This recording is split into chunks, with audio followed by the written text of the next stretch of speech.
इस कहानी के पहले भाग में आपने देखा कि कैसे रति की शादी एक ऐसे घर में हो जाती है जहां उसकी सास सौतेली होती है और वो पूरे घर वालों को अपने इशारों पर नचाती है।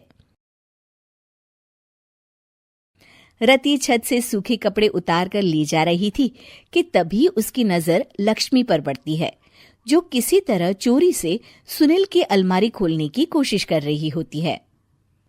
अरे, ये माँ जी को क्या हो गया?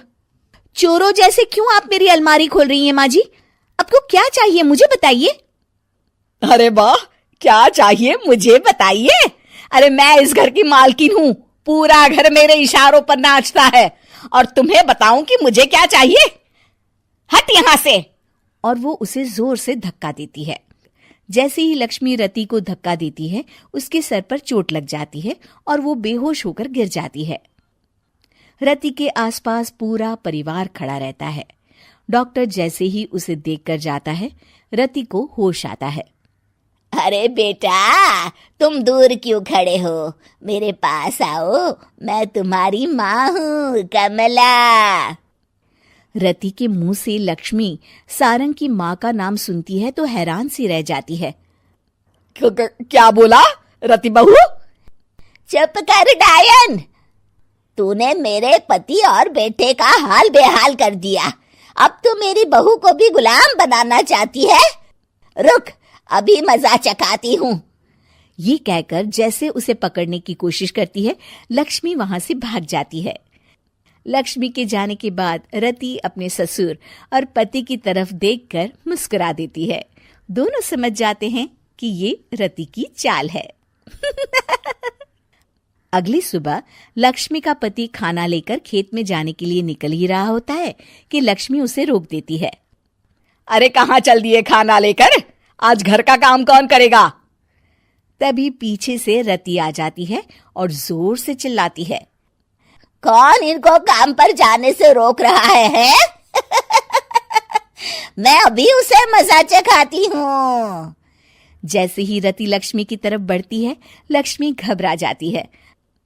मैं तो मजाक कर रही थी बहन। आखिर मैं कौन होती हूँ रोकने वाली? मैं तो बस ये पूछ रही थी कि घर का काम कौन करेगा। कौन क्या? तू करेगी। चल उठा झाड़ू और शुरू हो जा। लक्ष्मी पूरे घर में झाड़ू पोछा लगा रही होती है कि अचानक सामने सारंग खड़ा हो जाता है। अच्छा माँ, मैं काम पर जा रहा हूँ। रति के मामा की फैक्ट्री है, मैं वहां आज से मैनेजर के तौर पर काम करूंगा। सैलरी भी अच्छी है। अरे सारंग, तुझे क्या जरूरत पड़ गई काम करने की? और बेटा, तू बाहर काम करेगा तो इस बड़े से घर को मैं कैसे संभालूंगी? अभी तो पूरा काम बाकी पड़ा है। तभी वहां रति आ जाती है। अरे बेटा सारंग, जा, नौकरी पे जा रहा है ना, जा। और हाँ, आते वक्त घर के लिए सब्जियां ले आना। ये लक्ष्मी बैठी बैठी मोटी हो रही है, जरा काम भी तो कर ले।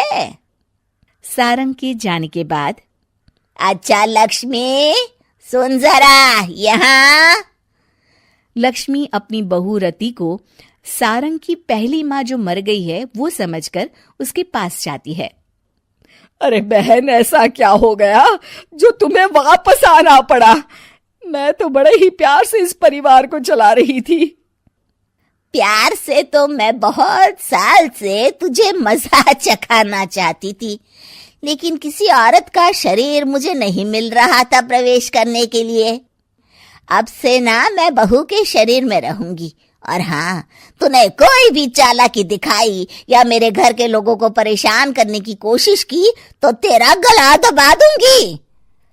लक्ष्मी रति के मुंह से ये सुनकर डर जाती है और शाम को अपने बेटे और पति के सामने जाकर कहती है, तुम दोनों मुझे माफ कर दो।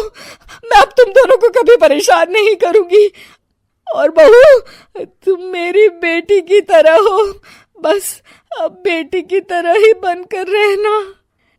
लक्ष्मी उन लोगों को इतना कहकर वहां से चली जाती है और उसके जाने के बाद तीनों एक दूसरे की तरफ देखकर हंस देते हैं।